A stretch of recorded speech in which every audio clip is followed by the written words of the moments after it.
Honorable Speaker, it is an honor to go after my Deputy Party Leader has spoken on the position of the party. Honorable Speaker, I want first of all to echo the words that the Senator for Vihiga has said, that we as ODM are extremely proud of the campaign that was run by our party leader, the Honorable Raila Amolo Odinga. We are extremely proud, Honorable Speaker, because even some of us who are way younger than us were envious of his energy to put in all those hours of flights, to go to all those capitals, to go and speak to all of those people so that they can be able to support him. There is consensus across the country, Honorable Speaker, that there was nothing wrong with the candidate. We presented the best possible candidate Kenya could have. If you look at his stellar experience in public life, even on the continent as the AU infrastructure envoy for the past few years, Honorable Speaker, we had the best candidate we could put forward. Honorable Speaker, last year, I had opportunity to be a part of an observer mission, and it was the first time that I was undertaking such duties in my entire life. We were part of an observer mission for the elections in Somaliland. And that is when, Honorable Speaker, I came to realize that sometimes the decisions that are taken in our internal borders or in the borders of one country, we think sometimes that they are entirely our decision. But I'm telling you, Honorable Speaker, I learned that many people, especially your neighbors, your geopolitical neighbors, have interest in what happens in your country. Honorable Speaker, when we were there, we realized that many of the countries around Somaliland had an interest. Addis Ababa had an interest in the election in Somaliland. The people of Djibouti were watching very keenly to see what happens in Somaliland, and of course Somalia itself, because they claim that Somaliland is part of the region of Somalia. Honorable Speaker, what that experience showed me is that I am totally blindsided as a legislator, as a leader in this country, when it comes to global geopolitics. It is no wonder, Honorable Speaker, I made a decision, conscious decision, to join the committee in this House that deals with foreign relations. Because for me, Honorable Speaker, I have always felt that the lack of clarity when it comes to Kenya's foreign policy positions is a problem for even some of us. Honorable Speaker, I will give you another anecdote before I say what I want to say. When I began my journey in politics, I tried my hand in a rural constituency called Kandui. And I remember, Honorable Speaker, we used to send representatives to funerals. For instance, because I used to operate out of Nairobi, I couldn't attend all functions. And I remember the advice of one old man, that the people you send who speak in your name, Madam Speaker, they are as important as you. Sometimes even more important than you. Because that face that they see determines whether they elect you or they don't. Honorable Speaker, I was told, you must do family background checks. I can see Khalwale looking at me. Honorable Speaker, if Khalwale sends somebody to represent him at a function in Malinya, and that person has questionable character, like for instance, he's a night runner, or he's a murderer, or he has bad manners generally, then the reputation of that person rubs on you as a candidate. I want to say very clearly that there is consensus that there was nothing wrong with our candidate. The problem, as I see it and as I understand it, is the bad manners of the Republic that he was fronted by. And I want to go through those bad manners, Honorable Speaker, because it is something that is worrying to us. Honorable Speaker, people make decisions based on how they feel about you, your relationship with them. And I believe the election of the AU was no different. We were all very perturbed when a few months ago, some leaders of a rebel movement were granted opportunity to speak from our shows here.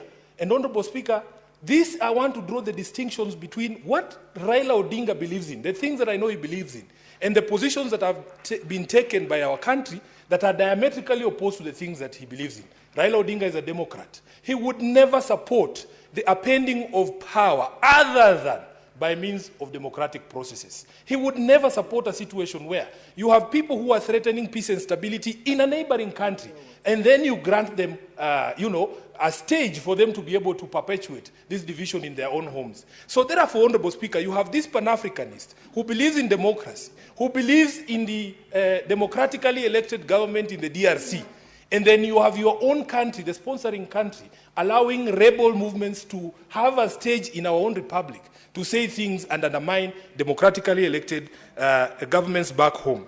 Secondly, Honorable Speaker, there are certain things that I actually believe, like global conflicts, that I admit that maybe I do not have the solution. But Honorable Speaker, when your country takes a position on that, you instantly make enemies and friends. And the clearest example to me is the conflict in the Middle East. This is one of the most complex global conflicts, Honorable Speaker. And many people have gotten to a place where we feel that even the proposed solutions that used to appear like they could work, as days go by and the events in the Middle East continue to unfold, we start to feel like maybe there is no solution to these problems. Honorable Raila Odinga is my party leader. I have had him publicly take a position to support the Palestinian people and say that they have a right to a home. Honorable Speaker, that is the position of the candidate. But what is the position of the sponsoring country? Honorable Speaker, when the sponsoring country takes up an opposite position to the candidate, then it presents a problem. So these conflicts between the position of the candidate and the position taken by government, I believe, contributed to the situation that we are right now. Honorable Speaker, of course, all of us know that once conflict erupted in the DRC, there are certain notions, especially from countries and players in that particular country, that Kenya's position was not a position that was advancing the security and peace of the DRC. Honorable Speaker, we have a very strong voting bloc, the Southern African Development Community. You know the position that they took at the AU. One of the biggest countries and most influential countries in that particular bloc is South Africa. South Africa lost 13 soldiers out of that eruption of violence in Eastern DRC just a few weeks ago. The feeling that I have seen amongst many of these people is that that conflict and that emergence of violence was mishandled by the regions, and especially by Kenya. Honorable Speaker, the evidence is in the fact that when our head of state called for a regional summit to discuss that conflict, in fact, the DRC refused to attend. Honorable Speaker, these political decisions that we make here internally, Madam Speaker, they have global implications. The positions we take as a country have implications of how the rest of the country, the world views us and our standing in the community of nations. Honorable Speaker, most of us were shocked. Just a few days ago, I was sitting at KICC, and there was a red carpet rolled out, and there were very lovely ushers there. And I remember asking them, and they were all dressed in a shade of red, I think. Point of information. It's called... Point of information. Point of information. Would you wish to be informed by It's Senator? going to mess my flow of Senator thoughts. Eddie. But let him inform you. Senator Eddie, do not mess the flow of thought from the Honourable Senator's submission. Madam Speaker, this is one of my favorite leaders in the minority side, so I wouldn't want to sometimes interfere with this point of information. But I think I've listened to him using the word position of country.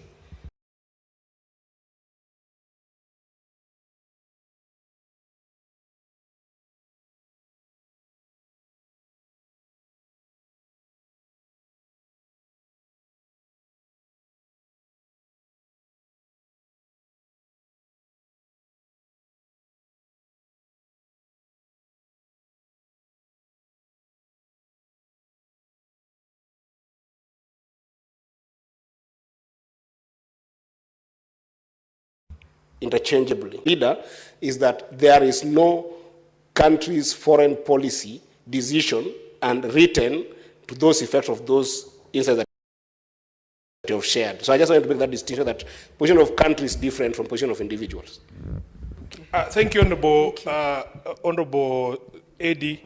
I think I meant the position of the state of the Republic of Kenya as enunciated by the head of state, the Honorable Dr. William Samoei Ruto. And Honorable Speaker, when countries deal with you, the position is articulated by the head of state. I mean, if you tell the people of Djibouti to tell you what the position of Kenya is on an issue, they will most likely go with the position that has been enunciated by the head of state. Honorable Speaker, I was on the question of the presence of the RSF from the Sudan in Nairobi. Again, Honorable Speaker, the newspaper reports were that they were here to sign some pact that was going to put in place a new government in the Sudan. Why are we meddling in the situation in the Sudan when we know there are two warring factions? We used to play a role of mediator. When the president was President Moi, he was known for being a peacemaker. This country used to be known as a diplomatic hub where these global and regional problems were resolved. But it is no longer the case because we appear, at least the appearance of intermeddling with the internal affairs of our other countries and especially our neighbors is hurting our image. So, Honorable Speaker, after that vote was taken, I have seen a lot of submissions and people talking and saying, oh, there were Kenyans who are unpatriotic. But I want to remind Kenyans that we are a very divisive society. We have to come to accept, in fact, Honorable Speaker, as a political leader in this country, we have held the position that you must allow people to criticize you. You must allow people to insult you because, as you know, you are a lawyer like myself, Honorable Speaker, the High Court, our own High Court, has ruled that the freedom of expression extends to insults.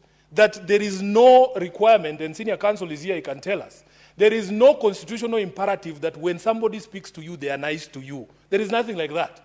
The protections or the limits to which the freedom of speech can reach are only the ones set out under the Constitution, and they don't extend to those things. So, Honorable Speaker, there is this debate about patriotism, and I've asked myself, what is this thing called patriotism?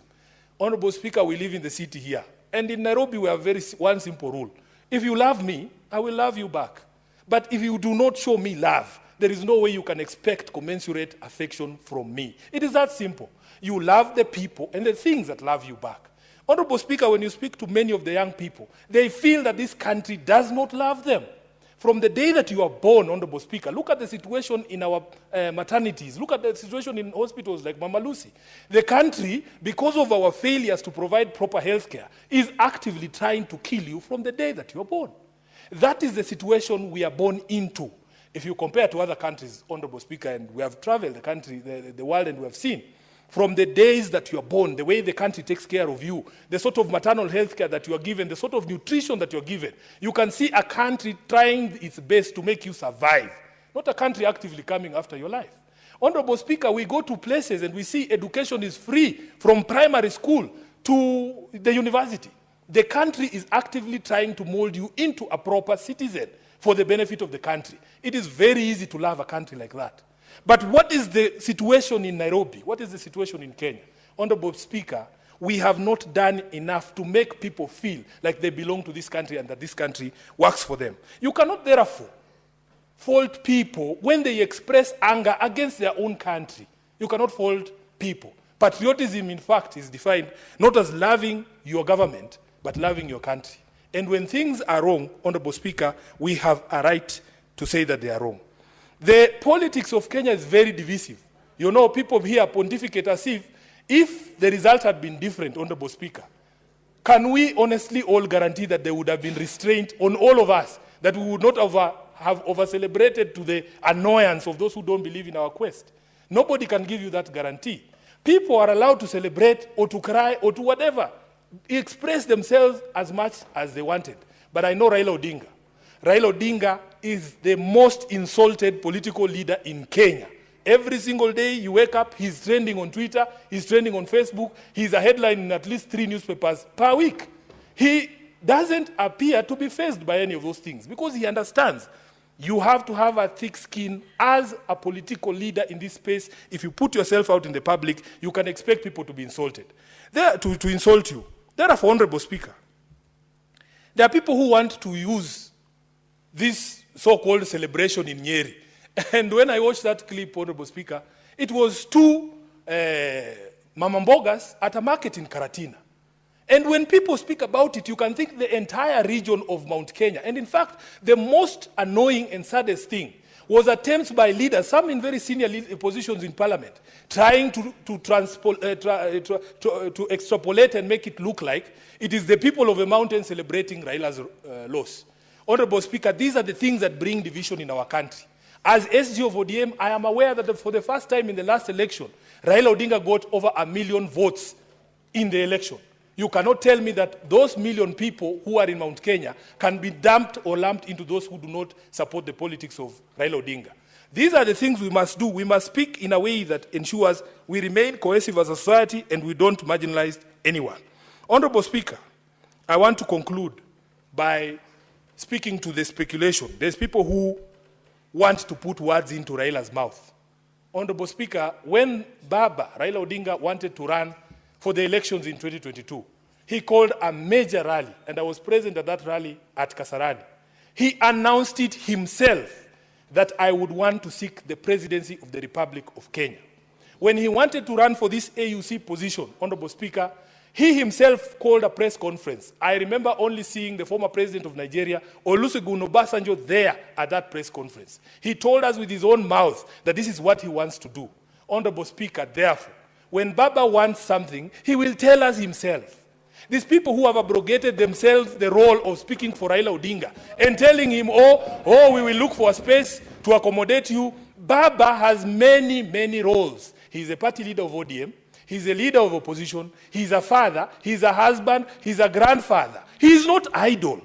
Baba is not idle. He has things to do. So please, these people, I have seen even some colleagues from this Senate coming up and proposing ridiculous things like amending a constitution just to look for a position for Raila. What do you mean? In fact, as the father of this constitution, it insults Raila greatly if you can stand up and say you are going to amend a constitution just to look for a seat for him. That is not what he fought for. That is not why he fought for this constitution, Honorable Speaker. And the leader of the country today is the one during the campaigns who told us that for a change, we must stop looking for positions for leaders. Let us start with the Mamamboga. Let us start with the Boda Boda person. Let us start with other people, because all this time we have been talking about leaders. I want to say without fear of contradiction that if Baba wants something, he will tell us himself. All these people running around and saying, oh, we will look for this, we will look for that. How do you know? He's not interested. Has he told you he's interested? And he has a mouth for himself. Do you know, Honorable Speaker, that despite me being the SG of ODM, I do not speak for Raila. He has his spokespersons. He has his spokesperson. I speak for organs of the party for which he is a member. But I cannot speak for Raila Odinga because he has his own mouth. He has his spokespersons. So please, we feel insulted as members of ODM when people run around looking for small seats here and saying, oh, we want to propose him for this, want to propose him for that. It is entirely disrespectful to Raila Odinga for you to run around claiming that you are looking for a position to accommodate him. He is not idle, as I say. Honorable Speaker, I want to conclude by saying we are extremely proud of Raila Amolo Odinga. Some of us chose not to be emotionally invested in this particular campaign because, Honorable Speaker, we have been through painful moments. Some of us, I had been elected for the first time in 2022 as Senator of Nairobi. I never got opportunity to celebrate that win because my party leader had lost the most important position that we were looking to get. Honorable Speaker, we were depressed. When you see us here, we might appear in public like we are rocks. We are not. These things have an effect on us as people. We want to be left alone. We want to be left alone, Honorable Speaker, and we want people to respect our father. We want people to respect Raila Odinga. Because every time you pick him up for your other charades like the ones that people are proposing here, when ultimately it doesn't work, it is the people who believe in him who bear the brunt of the pain. Those people are not there with us. In fact, these people proposing, some of these guys proposing things here, they are inwardly very happy and they want to drag Raila Odinga into another charade that is going nowhere. We want to tell the people of Kenya that it is only you are the ones with the power to determine the future of Baba Raila Amolo Odinga.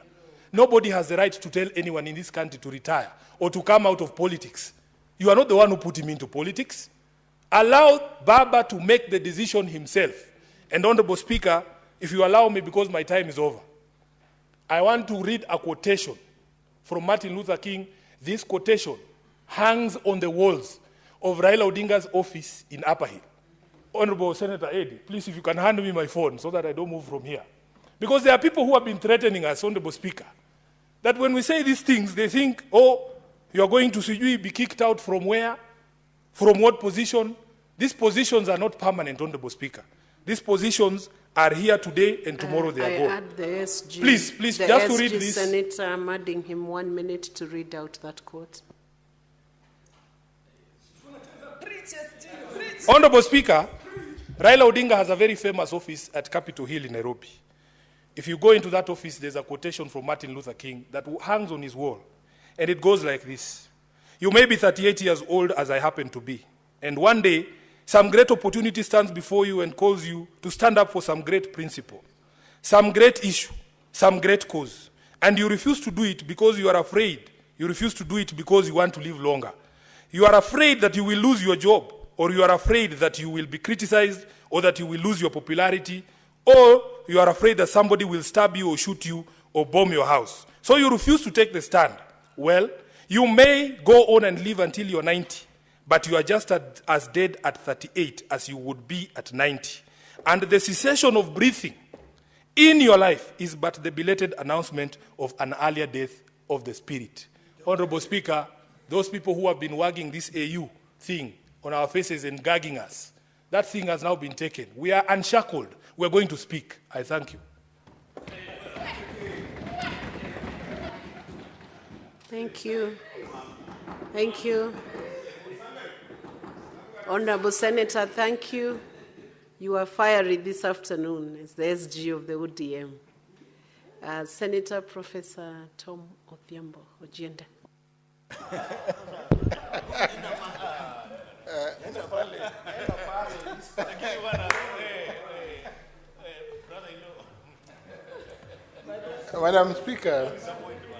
Madam Speaker, contributing to this motion after Senator Sifuna and speaking to the very successful, I must say, for this country, bid by the Right Honorable Raila Odinga to secure the leadership of the African Union Commission, coming face to face with Madam Speaker, issues that the Secretary General of my party, ODM, has correctly enunciated this afternoon, that due to geopolitical questions that abound in the Gaza, the views of various structures, Madam Speaker,